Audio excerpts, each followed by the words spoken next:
F3 Cup is next. Yeah, thanks a lot, Alan. Unfortunately, one of the cars on the front row of the grid will not be taking part because as they went off on their green flag warming up lap, poor old Robbie Watts was going nowhere. He's out of the car. The car's at the end of the pit lane, so you might be able to find out exactly what the problem was. It sounded as though the engine was running, but just not engaging a gear.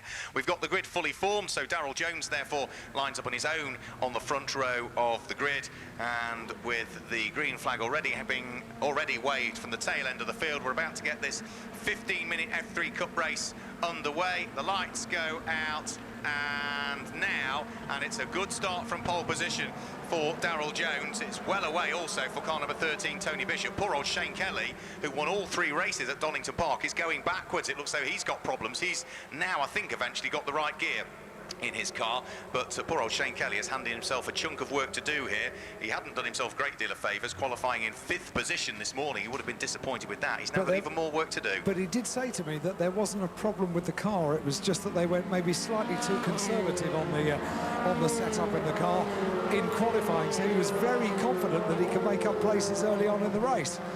Nice. He needs to get on with it at the moment because he's tumbled right the way towards the very tail end of the field. He's down in something like 9th position at the moment. We'll make that 8th because he's just picked the pocket of Mark Harrison and gained the position. Daryl Jones comes over the start-finish line. He leads the race. Tony Bishop's there in 2nd position. Stuart Wiltshire's in 3rd place, and we're side by side for 4th and 5th. Mark Harrison fighting away with George Lyne, and it does look as though Mark Harrison was able to go through, and by the look of things, he's now coming under pressure again, by the look of things. What about Shane Kelly? Where was he at the end of the first lap? Up to 8th at the end of the first lap of the race, so he's getting on with it now. The winner of all 3 races at Donington Park, that's the number 11 car. It's largely sort of light blue and white and has got some day-glow yellow flashes to it in the hands of the man from Wolverhampton. This car that's engineered by the students that are studying motorsport degrees at the University of Wolverhampton, and he's gained a further place there, squeezed one up the inside of Daniel Tapano, so it's another couple of places gained. He's going to be up to 6th by the end of this lap. Is Shane Kelly. Daryl Jones leads the race. Tony Bishop's there in 2nd position. George Lyne, number 10, is in 3rd place. Then it's the blue car of Stuart Wiltshire that's there in 4th position. He's got the red car of Mark Harrison behind, and then closing in on them all, gaining another place, goes Shane Kelly. He's got through and past Stuart Wiltshire, who's lost 3 places, and he's going to lose another place here. I think there's problems for Stuart Wiltshire's car because he is slowed. He's lost 4 places at the beginning of this lap. They're only now just turning their way through Graham Hill Bend for the first time of asking, and all of this is really helping Shane Kelly's progress up through the field. He is now going to be in something like 4th position, possibly, by the time they come over the start-finish line. Through goes Daryl Jones. He leads. Number 13, Tony Bishop, 2nd. Then number 10, George Lyne. And for 4th and 5th place, it's Mark Harrison going side by side with Shane Kelly. Kelly sweeps around the outside, gains the place at Paddock Hill Bend. So the number 11 car is now up into 4th position. I had a chat to Stuart Wiltshire down in pit lane as well. He wasn't happy with the car, although he finished on the podium once at Donington Park. He wasn't happy with the car, and they found a little problem with the tub, and it was enough to have set the car out, and therefore that problem has been resolved. So that's clearly not going to be the problem. So hopefully everything's okay with the car that can be repaired for tomorrow, because that would be a more significant day. But certainly he's gone backwards, hasn't he? So in pit lane now is Stuart Wiltshire, and we always enjoy Stuart on the podium because he is a larger-than-life character, isn't he? He is, yeah. He's a very likeable character, always has a tale to tell, and yeah, it's such a shame that his weekend's got off to a poor start, hasn't he? And as it has for Robbie Watts as well, you know, 2 very quick drivers in qualifying. We saw the car of Stuart Wiltshire qualified 4th quickest, Robbie Watts qualified 2nd quickest, but both of those cars already out of the race. Daryl Jones is about to come through and over the start-finish line. Won't be that much longer before he puts a lap on the car of Jeffrey Hoodless, who runs in the Masters class for cars that were built between the early part of January, the 1st of January 1981 and the end of 1986, and well, his car comes in at the very bottom end of that age range as well. It's almost the oldest car that we could have in this championship, isn't it? A 1981 car. Yeah, that's I remember 1981. Goodness me, that must be very old indeed. And we've now got 5 laps completed. The 2nd place car has put in the fastest lap of the race, Tony Bishop, car number 13, with a 43.128. I just love Formula 3 cars. Just a quick 43.128 the lap time for Tony Bishop, the fastest lap of the race, and the race leader, number 73, Darryl Jones, has completed now 6 laps in the book. Across the line goes Bishop, and George Lyne completes the top 3. George Lyne is a very capable young driver, and we saw him on the podium once at Donington. Yeah, we did, and then unfortunately we didn't see him again, did we? But he promises a good deal for the future, and at the moment he's doing a good job holding on to third place in car number 10. Shane Kelly up to 4th. Yeah, Shane Kelly up to 4th, also new fastest lap of the race for the number 11 car, a 43.023 in his pursuit to try and catch up with George Lyne. It was the first race at Donington Park when he finished 2nd on the podium. He just missed out on the podium in the 2nd race, but then non-finished in the 3rd, so he'll be hoping for a good solid weekend here when it's all going the right way at the moment. Through goes Darryl Jones, number 73 still leads, number 13 Tony Bishop in 2nd, then number 10 George Lyne there in 3rd place. The gap between himself and Shane Kelly comes down by another 1/10 of a second. There's still 2.2 seconds between 3rd and 4th place, but as far as Shane Kelly is concerned, it's going the right way, isn't it, the gap? He's starting to close in. It's a 15-minute race. We have 9.5 minutes remaining at this stage, as already propelling himself down the Cooper Straight on his 8th lap of the races, Darryl Jones, who is looking good here. It's another driver we saw on the podium, but he had mixed fortunes also at Donington Park. Was outside the top 6 in one race, finished 2nd in the other, non-finished in the 3rd. He leads at Brands.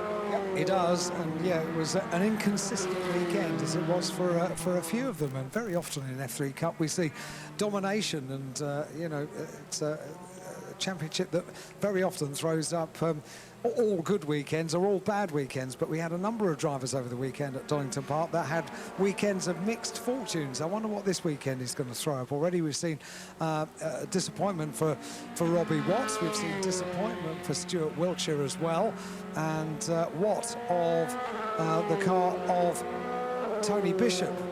Tony Bishop in car number 13 down in 8th position as the cars come across the line and complete 8 laps, and he drops down the order and down the order. I'm just wondering, has the transponder stopped working on that car? Because he's still 2nd on the road.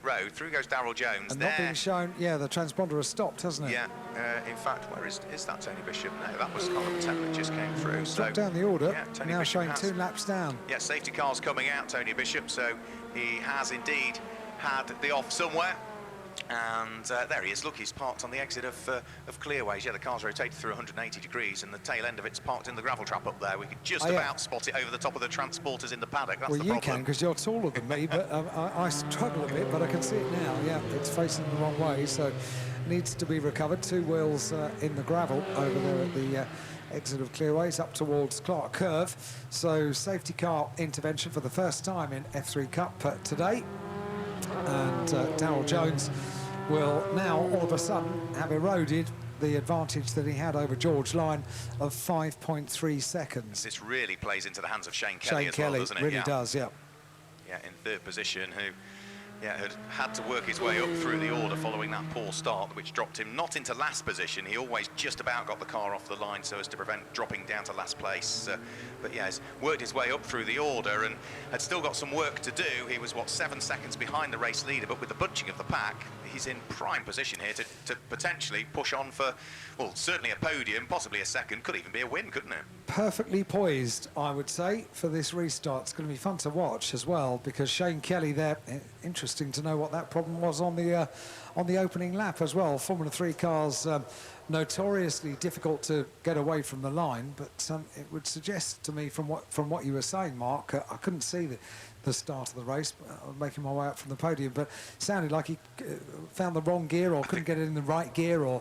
I think it was the wrong gear, because all of a sudden as he got towards Paddock Hill Bend, the car sort of started to then pick up momentum a little bit. So yeah, I think it was a wrong gear that he dropped into. As you say, they are very, very difficult to get off the line, and they do run a carbon clutch as well, don't they, these cars? Yep, they are notoriously, you know, as long as I remember watching F3 racing, the drivers always say how difficult they are to get started, and you know, it's not really even a question of having a knack to getting them started. They are just difficult. You either get it right or you get it horribly, horribly wrong. So at the moment we may well get the answer from Shane Kelly, because at the moment he's at very least in a podium position, so opportunity to have a chat to him when we get down to the podium. But Darryl Jones it is that leads. Safety car leads the field up towards the line. trying to keep that heat into the tyres. It's warmer down there now, but it's not a warm day. It's still ambiently reasonably chilly. You get a wrong idea of what the temperature is up here in the commentary box, because it's pretty warm. It's a glass-sided building, so therefore it does heat up when the sunshine comes out. But downstairs it's still ambiently pretty chilly, even though the sun is out, so keeping heat in the tyres is going to be absolutely critical. Yeah, weaving from side to side. Of course, all of these cars running controlled Pirelli tyres, which are the approved manufacturer for this championship for this year. They all run Sunoco fuel as well, because this is another championship that is eligible for the Sunoco 200 Challenge, which potentially gives a driver an opportunity to win a fully funded drive in the BMW Performance 200 race out supporting the Rolex 24 at Daytona in January. So some of the drivers will be not just keeping their eye on how they're getting on amongst the championship standings for F3 Cup, but they'll also be looking for this championship and other championships which are all eligible for that prize drive out in Daytona, as to where they are within the overall standings, and potentially might they be heading over the pond in January to compete at Daytona. Well, Darrell Jones is at the front of the pack. The clock, of course, will continue to tick. This should be the last lap behind the safety car, because Tony Bishop's car has now been recovered from the point at which it came to rest. Safety car is in this lap, is the confirmation that we're getting on the timing screen. So for Darrell Jones, he will have to get on with it. 4 minutes of the race remain, which means by the time we've done another lap behind the safety car, we're going to be down to what, 3¼ minutes of racing, something like that? It's not going to be much, and the car that we really need to watch is going to be Shane Kelly in third place, making his way up the order as he has done. Did you describe that he was sort of almost back to the back of the field? Yeah, absolutely. I think it was only Jeffrey Hoodless in the march that didn't get past him when the lights went out. Wow. Well, you can see the way he's jerking the car forward, trying to get as much heat into the tyres, that he's eager to get this race back underway. In fact, that was what he said to me when I spoke to him half an hour before the start of this race. I said, afternoon? And he said, afternoon? I said, yeah, but it wasn't a good morning, was it? And he said, no, it was all right, it was okay, we went too conservative. I just want to get out there and race now, which is exactly what he's sort of indicating that he wants to do now, with the BMW safety car peeling off into the pit lane. Watch the car in third place, because he's carrying a good deal of momentum coming out of Clark Curve. The race is back underway. Here we go, back towards green flag racing, and as they come over the start-finish line already, Shane Kelly is trying to attack the car of George Line, just again showing the nose of the car to the car ahead, but he's not able to do anything other than hang on to third place. Further down through the order, it looks as though Daniel Tapino is under attack from the light blue car in the hands of Jacopo Sebastiani. Did Jacopo make it through? Indeed he did, so up to 5th position for Sebastiani, down to 6th now for Daniel Tapino, as the leaders sprint their way down the Cooper Straight. It's sort of 3 for the lead, isn't it? It's Jones from Line, from Kelly, then the gap before we see the all-red car of Mark Harrison. And as they now start to stretch their legs over the start-finish line, we've got 2 minutes and 25 seconds remaining in the book. So the lap that they're about to start, and 2 more thereafter to try and sort out who is going to win round number 4 of the 2016 F3 Cup here at Brands. He's got to be closer than that, has Shane Kelly, and he knows it as well. He's not got long to do it in. Just over 2 minutes, closes right up on the back of George Line as they make their way through Druids down towards Graham Hill. But George Line, he did so on the last lap, he's done so again, was able to pull away on the run down the hill towards Graham Hill Bend. They're on the Cooper Straight now. He's not close enough now, and Shane Kelly remains in third place. Meanwhile, let's take nothing away from the race leader. Perfect restart for Darrell Jones, 14 laps in the book. That's about to become 15 as he comes up towards the line, crosses the line. Shane Kelly is not able to do this, is he? George Line driving exceptionally well in second place, holding on to that second place, and let's not forget that will be equaling his best results at Donington Park at the opening meeting as well. Finished second in the first round of the championship did George, then had a 4th place and then a DNF for the final race of the weekend. Down they go, the Cooper Straight once again, and I reckon they're going to stay in that order, you know. They're not close enough to challenge. The difficult thing is, as Bradley Ellis was saying earlier on, is that you don't have big, long braking areas at Brands Hatch, and of course, Formula 3 car, very aerodynamic, which means as soon as Shane Kelly starts to close in on the number 10 car in the hands of George Line, that affects the airflow over his car and means that when he heads through the corners, of course, he's got less adhesion to it becomes ever more difficult to drive it. We're side by side yet again on this lap for 4th place, as Mark Harrison tries to hold off the attentions and the aspirations of Jacopo Sebastiani, who looks one way, looks the other, has to get nose to tail as they head up towards Druids Corner. And now Daniel Tapano is making it 3 cars fighting over 4th, 5th and 6th position. The clock has 30 seconds remaining on it, so there's one more lap to go after the one that they are currently on, and Darryl Jones is out front and is leading the race. He's only finished on the podium once so far this year. That was when he finished 2nd in the 2nd race at Donington Park. Well, he's now, Alan Hyde, a lap away from victory. He is, and the good news for him is that because George is having to defend from Shane Kelly right there in 3rd place, who looks to close as they go around Paddock Hill Bend this time on the 2nd place car of George Lyne on the run up towards Druids. What can he do? Has a look down on the inside, and they avoid each other. That's good news. George Lyne will have the inside line as they go down the hill towards Graham Hill Bend, so it's still the same order, but Shane Kelly right on the tail of George Lyne. Good work by George Lyne. He's not going to be put off, is he? Absolutely super driving by that young man, and he holds on to 2nd place, but that's all good news for Darryl Jones because they're squabbling away behind him and allowing him to continue at the front of the field with an advantage of about a second.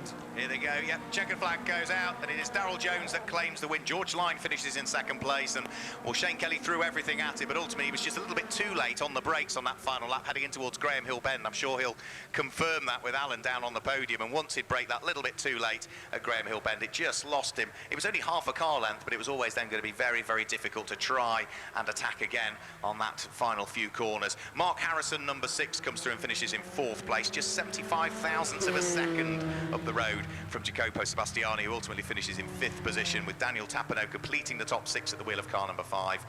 In 7th place was where we see car number 60, which is Malcolm Scott, and well, Jeffrey Hoodless is only now about to come through and take the checkered flag at the wheel of the oldest car that we've got in the field, the 1981 vintage Toyota engined March. Heads through now, also the only space framed car, because all of the rest of them, of course, all the Delaras are a carbon fibre tub. So George Hoodless, who also came out to play at Donington Park, will be thoroughly pleased and enjoyed with and delighted with what was another solid race for him. Not up to the pace of course, the far more modern machinery, but it's still a great addition to see out there, the beautiful looking March. Here they are. Well done, guys. Thank you very much indeed for coming to join us. 2 of them have already appeared. 2 more we need in order to get our presentation underway, and as we've already said, Simon Nana-Pagrasen from MSVR will make the presentation. Welcome, gentlemen. Very good. James is here as well. Simon's already out there to make the presentation, so we'll start with our winner of the Masters class. Let's get on the podium, Jeffrey Hoodless. Well done, Jeffrey. Congratulations. You've got to be in it to win it. You may be the only one in the class, but you take the win in the class and climbs aboard the top step on the podium. Well done, Jeffrey. Thank you very much indeed.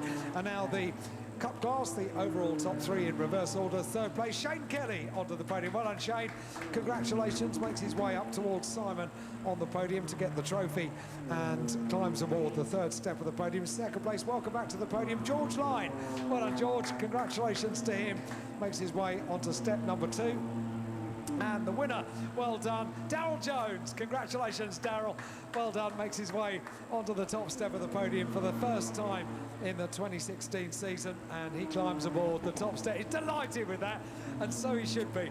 Well done, guys. Pose with your trophies for the cameras that are down there. I won't ask you to bunch up together on the top step of the podium because there are too many of you to do that. But what I will do is ask you please to step down, and I'll have a quick word with you. Darryl, it's been a good day, and that's the perfect end to the day as well. Yeah, I've got a good start. Which is vital in these cars, isn't it? Definitely, yeah, because it's difficult to sort of follow and pass. Got about 3 or 4 second lead to Tony Bishop.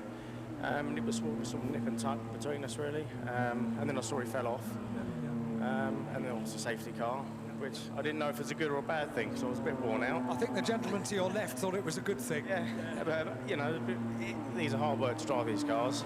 But, you know, I had a gap, but it went. So you know, I just managed to keep the gap at the end to George. I think it was good news that those two were busy squabbling away. Yeah, having a bit of a tussle, so it sort of helped me out a bit.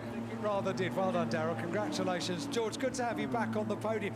Yeah, you were too busy with Shane after the restart, weren't you? Yes, definitely. We started 6th, so the car was good at the start, but then we just faded slightly towards the end, so it's more just Colossae to second with from. He was putting you under a lot of pressure, and you didn't buckle, did you? Well, it's very difficult in this circuit, but enjoyed it very much. Top man, George. Good to have you back on the podium. Well, Shane, what was the story about the start then? Well, initially, I think I made a good one, and maybe a clutch slip or something like that. So I think initially we got all right, but hung back a bit. I think we were last. So. Yeah, you were. So to get back up to 3rd place and then get a safety car was a bit of a gift, but he's going to be a tough nut to crack, isn't he? Well, yeah, we've got to try harder. But yeah, it's fine. We got good points, so 3rd, happy with 3rd. So again, from last, it's not bad. We work on the car a bit better. I think we can get a better car to challenge for next time. Mate, thank you very much indeed. And Jeffrey, you've got to be in it to win it. Your car is absolutely beautiful. How was it?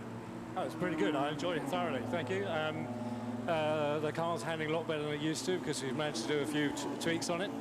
And hopefully we'll get it going even quicker. Unfortunately, not quite as quick as these guys, but you just look after it, Jeffrey, if you don't mind. Thank you very much indeed. Well done, guys. Thank you very much indeed. Well done to all 3 of the overall top 3 and to Jeffrey Hoodless as well. So well done to our winner, Daryl Jones, George Lyon in 2nd place and Shane Kelly in 3rd. That's our podium for F3 Cup.